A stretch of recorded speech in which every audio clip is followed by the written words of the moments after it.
casa de fe, de adoración a Yeshua nuestro Señor. Les decía que esta es la sexta clase y habla de que ahora tengo una familia. Y dice la importancia de estar juntos. Eso trae un gozo y una alegría increíble. Dice el Salmo 133:1. Dice, cuán bueno y cuán agradable es que los hermanos convivan en armonía. Dice, el pasaje mencionado anteriormente se encuentra en el Antiguo Pacto, libro de los Salmos. Este texto de las Escrituras hace referencia a los peregrinos del pueblo de Israel que regresaban para reunirse con sus hermanos, familiares, amigos íntimos, y así tener tiempo de celebración en la presencia de Dios. En Cristo Jesús nosotros nos hemos convertido en hijos de Dios, lo que significa que tenemos un padre y una gran familia, la familia de la fe. Y me impresiona este salmo, porque este salmo es el salmo de la unidad, ese salmo que se ha destacado en la unidad, en la armonía y en la bendición del pueblo de Dios. Cuando nosotros nos reunimos como hermanos, sentimos la necesidad. Pasan los días y no nos hemos podido reunir, pero siempre el anhelo de que llegue el día de podernos ver. Y yo me imagino al rey David cuando escribió este salmo, viendo a cada uno de los hermanos, el comportamiento de cada uno, de ver cómo compartían entre ellos.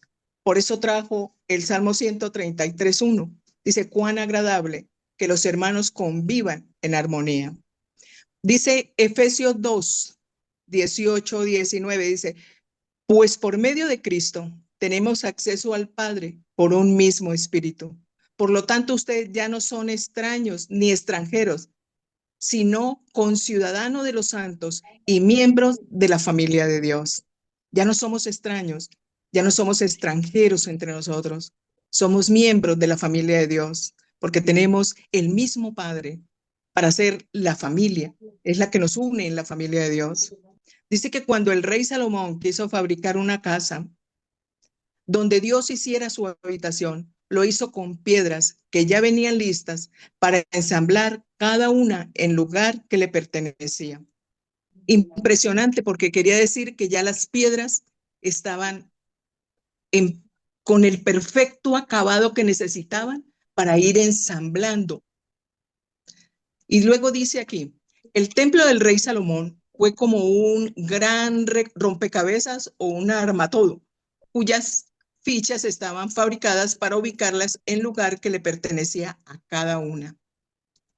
Dice, ¿te puedes imaginar? Debió ser asombroso. Pues bien, la escritura nos enseña que durante nuestros días se está ensamblando el gran armatodo de la familia de Dios, donde tú y yo tenemos un espacio y un lugar por ocupar que nadie más tendrá. Nadie más tendrá. Fui diseñado por Dios para ser parte de su casa y de su familia. O sea, cada uno tenemos dones, cada uno tenemos talentos, cada uno el Señor nos va ubicando donde debemos estar ubicados. El Señor ya tiene listo todo. Nadie más tendrá mi lugar, ni mi lugar lo tendrá otra persona. El Señor a cada uno nos ha dado un lugar. Somos como ese armatodo. Y aquí en Primera de Pedro 2:5 dice, también ustedes son como piedras vivas. Dice, con las cuales se están edificando una casa espiritual. De este modo llega a ser un sacerdote santo para ofrecer sacrificios espirituales que Dios acepta por medio de Jesucristo. Cuando está hablando de que se está edificando una casa espiritual, quiere decir que estamos en construcción, el cuerpo de Cristo. Nos muestra que somos piedras vivas, que nos vamos acomodando, que vamos edificando esa casa espiritual, que se está construyendo el cuerpo de Cristo. quiere decir que nos capacita como sacerdotes. Todos. El Señor nos capacita para ser sacerdotes, para ser miembros de la iglesia. Tremenda declaración, ¿verdad? Dice, somos parte de un gran edificio espiritual llamado la familia de Dios. Llamado la familia de Dios. Uno ve ese fenómeno en la iglesia, de que somos realmente una familia, de que es un privilegio pertenecer a la familia de la fe, que es un privilegio poderle servir al otro hermano, que es un privilegio ayudar al otro. Y de igual manera, el privilegio para los otros que nos puedan ayudar a nosotros. Dice que somos como piedras vivas. Esas piedras que necesitamos a veces, que hay roces, sí hay roces, de pronto no todos estamos de acuerdo, pero estamos edificando y construyendo el cuerpo de Cristo. Nos estamos rozando, y a veces no aguantamos y preferimos salir. Pero dice que somos como piedras vivas. Las que Salomón llevó ya estaban listas. Era un rompecabezas ya. No hubo ni martillo, no hubo ruido para poder colocar cada piedra en su lugar. Aquí nosotros somos piedras vivas que nos vamos acomodando hasta llegar al lugar que el Señor tiene para cada uno de nosotros. En cada vida hay un propósito de parte del Señor. Señor, ¿cuál es tu propósito en mi vida? Para edificar, para construir el cuerpo de Cristo. Entonces es una tremenda declaración. Ahora veamos un poco de dónde comenzó todo esto. Así pues que recibieron su mensaje, fueron bautizados y aquel día se unieron a la iglesia unas 3,000 personas. Se mantenían firmes en la enseñanza de los apóstoles, en la comunión, en el partimiento del pan y en la oración. Este pasaje nos muestra lo que pasó con las primeras 3,000 personas que iniciaron la gran construcción de la casa espiritual de Dios, su gran edificio. Observa lo siguiente: se mantenían firmes en la enseñanza, en el compañerismo con la familia de la fe, compartían sus alimentos y vivían en oración. Sorprendentemente, hoy somos muchísimos más, siendo parte de millares que conforman la familia de Dios. Pero veamos un poco más de cómo se vive en familia. Hechos 2.46-47. No dejaban de reunirse en el templo ni un solo día. De casa en casa partían el pan y compartían la comida con alegría y generosidad, alabando a Dios y disfrutando de la estimación general del pueblo. Y cada día el Señor añadía al grupo los que iban siendo salvos. Estas primeras personas que dieron inicio a la familia de Dios hacían algunas cosas que nos sirven de ejemplo para nosotros, que venimos a ser parte de esta gran casa espiritual. No dejaban de reunirse o congregarse. A. B. Se visitaban mutuamente en sus casas. C. Compartían los alimentos y velaban por las necesidades de los demás. D. Se reunían para alabar a Dios. E. El resto de la gente los estimaba. F. Veían a Dios añadiendo a los demás al grupo. Al echar un vistazo a estas características de lo que hace la familia de Dios, podemos tener un plano general de lo que nosotros debemos hacer al ser parte de ella. No podemos ignorar el lugar que Dios nos ha dado en su casa. Podemos disfrutar del enorme beneficio de ser parte de la gran familia de la fe. Nos merecemos unos a otros de la misma manera como Dios Padre nos merece a nosotros. Tenemos una enorme responsabilidad acompañada de este gran beneficio de ser la familia de Dios en la tierra. Dios nos ha llamado a ser hijos que publicamos las maravillas de estar en casa. Somos responsables ante un mundo que se muere en medio de la orfandad, lejos de los brazos de papá. Pedro 2:9. Pero ustedes son linaje escogido, real, sacerdocio, nación santa, pueblo que pertenece a Dios, para que proclamen las obras maravillosas de aquel que los llamó de las tinieblas a su luz admirable. Somos la familia de Dios, llamados para vivir en comunión. No somos huérfanos. Es nuestro deber abrir las puertas de la adopción para que los lejanos puedan acercarse y disfrutar del amor de casa, de la familia que nos brindamos en medio de la luz admirable de nuestro amado Padre Celestial. Fíjense ustedes, o sea, más claro no puede ser. Dice que en Hechos 2, 41, 42, dice que recibía la gente el mensaje y se bautizaban. Y se seguían añadiendo a la iglesia. Pero ¿qué hacían los discípulos? Se mantenían firmes. ¿Firmes en qué? En la enseñanza, en el compañerismo de la familia, de la fe, compartían sus alimentos y vivían en oración. Miren lo precioso de la unidad. ¿Firmes en qué? En la enseñanza de la palabra. Tenemos que enseñar la palabra, lo que el Señor ha revelado, ha traído luz a nuestra vida, enseñarle a los demás, a estar firmes en esas enseñanzas. En el compañerismo, hay gente que le cuesta tener compañerismo con el otro. Hay gente muy cerrada, hay gente que no le gusta ni siquiera que les hablen, llegan a la reunión, al culto, llegan a lo que llegan, escuchan y apenas se termina se van. No hay compañerismo. Cuando el compañerismo debe de ser para todos, tiene que haber compañerismo y más con la familia de la fe. Dice que compartían sus alimentos y vivían en oración. Hoy yo quiero que hagamos un alto. ¿Qué tanto? ¿Qué tanto enseñamos? ¿Qué tanto compañerismo hay entre nosotros?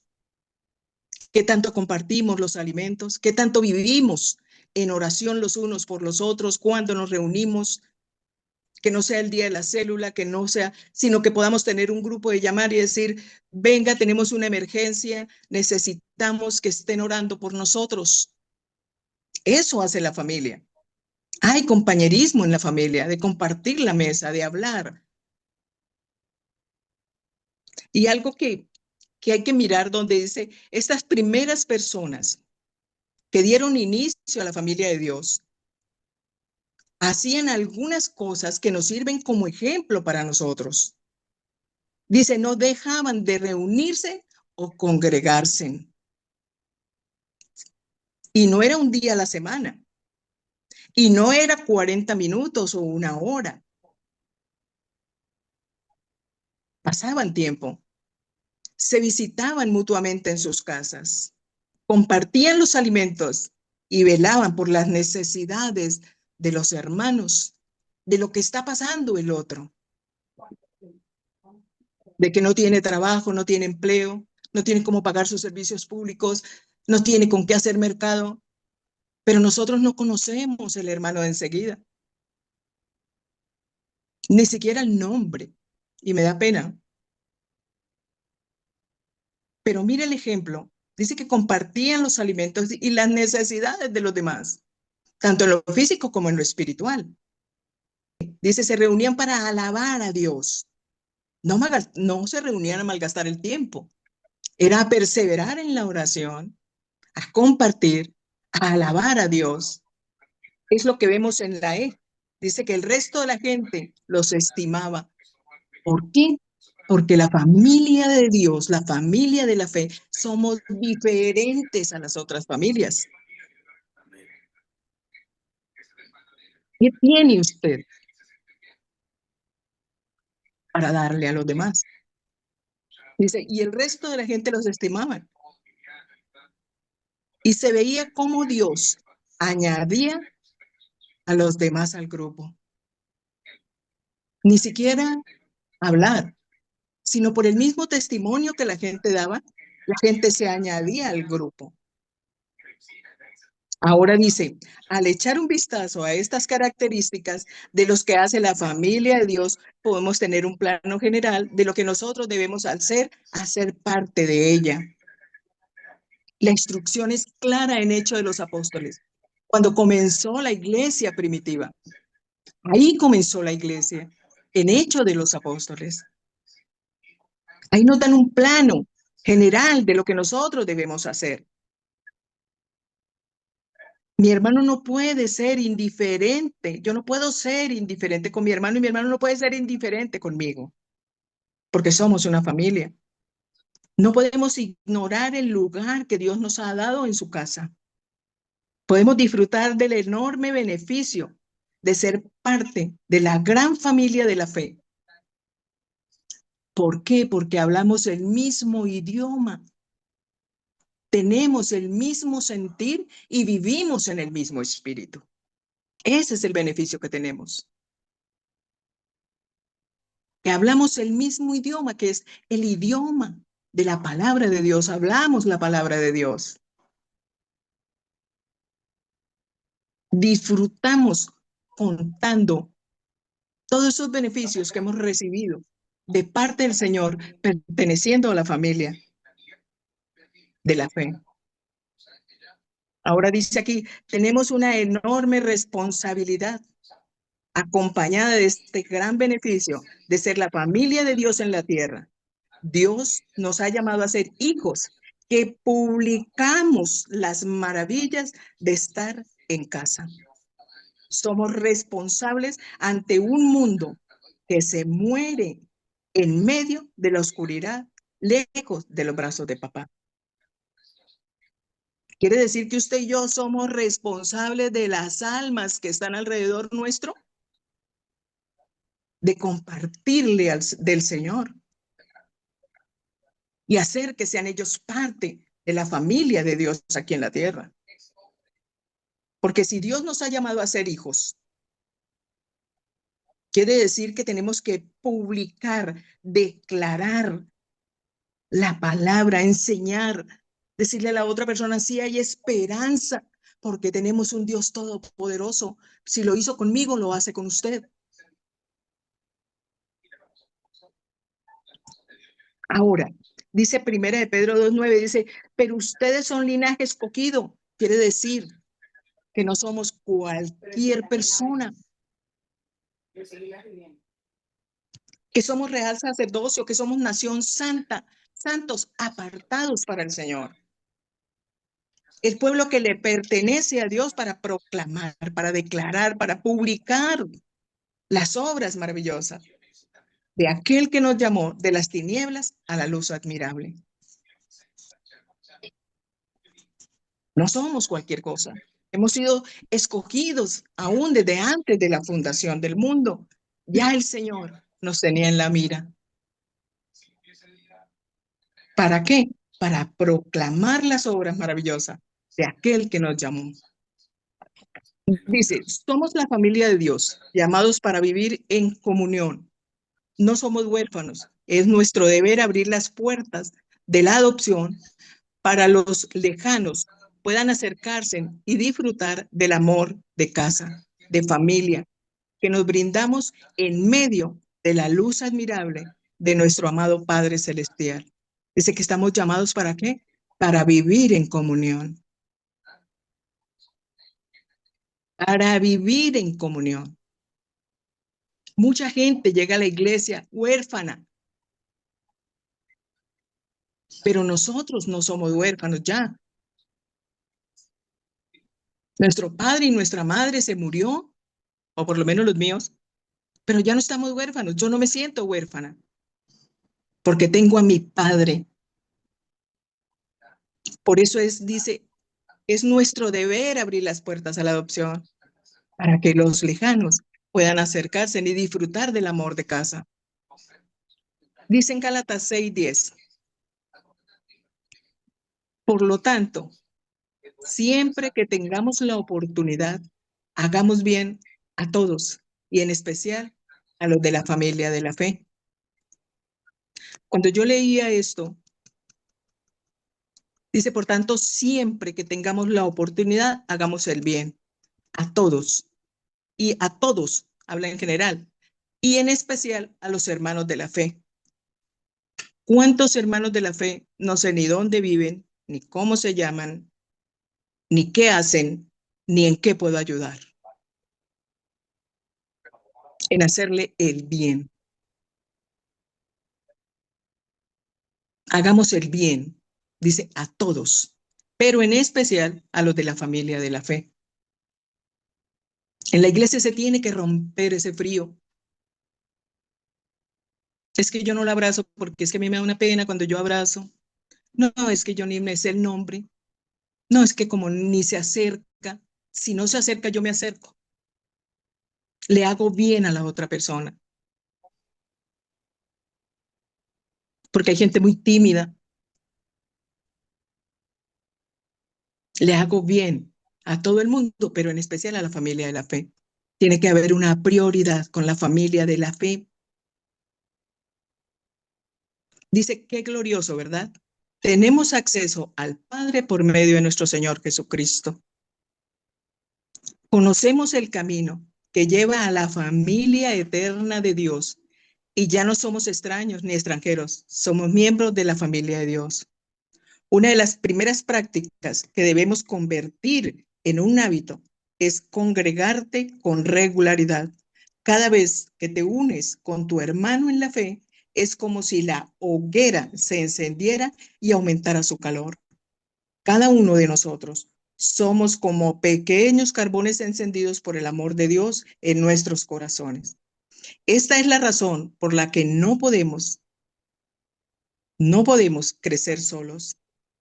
Nos necesitamos mutuamente. La Escritura nos exhorta a tener cuidado de perder este poderoso hábito. Mira lo que declara. Hebreos 10:24, paz, gracias. Dice, y considerémonos unos a otros para estimularnos al amor, a las buenas obras, no dejando de congregarnos, como algunos tienen por costumbre, sino exhortándonos y tanto más cuanto veáis aquel día se acerca, no dejando de congregarnos. Que la prioridad sea esa, congregarnos, porque el dejar de congregarnos se vuelve un hábito. No queremos ya congregarnos, no, yo lo puedo hacer desde allá. Pero aquí, el escritor de la epístola de Hebreos dice por lo menos 3 cosas que pasan cuando nos congregamos regularmente. Dice número 1, nos estimulamos al amor y a las buenas obras. Nos animamos. Como habla acá arriba de los carboncitos encendidos. Habla de hogar. Dice, nos estimulamos al amor y a las buenas obras. Número 2, dice, mantenemos las buenas costumbres de estar juntos. Número 3, dice, nos exhortamos y animamos, esperando el regreso del Señor, esperando el maranata del Señor. Cristo vuelve pronto. Dice que cuando nos congregamos, atraemos la presencia del Señor. Dice Mateo 18:20, porque donde están 2 o 3 congregados en mi nombre, dice el Señor, allí estoy yo en medio de ellos. No podemos andar como llaneros solitarios. Dice, mire, donde hay 2 o 3 congregados, ahí estoy yo. No es la cantidad, es la calidad de tiempo que pasemos los unos con los otros. ¿En qué? En la oración, en la enseñanza. Y eso debemos de convertirlo en ese hábito. Yo espero cada 8 días, los lunes, con ansia y preparo y me siento feliz el poder recibirlos y el poder abrazarlos y el poder preguntar y cómo les ha ido y cómo están y qué han hecho y compartir algo después de la reunión. Y anoche hablábamos y decíamos, tenemos que reunirnos más, a levantarnos a las 3 de la mañana, a orar porque necesitamos reunirnos, a orar, a buscar la presencia del Señor, que se vuelva un hábito, estarnos comunicando, llamando el uno con el otro, congregándonos, no nos dejemos de congregar, pase lo que pase. Que nada nos prive de no congregarnos. No es que la hermana se sentó en el asiento que yo me iba a sentar, por eso yo no vuelvo. Y son cosas tan pequeñitas que no alcanzamos a dimensionar lo que realmente es congregarnos como pueblo de Dios, como hermanos juntos. Dice, cuando nos congregamos recibimos profundas marcas de identidad. Cuando nos congregamos recibimos profundas marcas de identidad. En Hechos 11:26 dice, y se congregaron allí todo un año con la iglesia y enseñaron a mucha gente. Y a los discípulos se les llamó cristianos por primera vez en Antioquía. Un año duró el apóstol Pablo congregando, un año. Y no era un día a la semana ni 40 minutos como decía antes. Eran sermones de 7, 8 horas, que la gente se dormía y se caía de las ventanas. No miraban el reloj. Era tan agradable estar ahí, tan delicioso, aprendiendo la palabra, la revelación, la luz del Señor. Por eso, mis hermanos, es un privilegio podernos llamar hermanos, porque somos más hermanos en Cristo Jesús que aún con los otros hermanos de carne y sangre. No dejemos de congregarnos por nada. Que nadie nos quite ese privilegio. Nada, ni nadie nos quite ese privilegio de congregarnos los unos con los otros.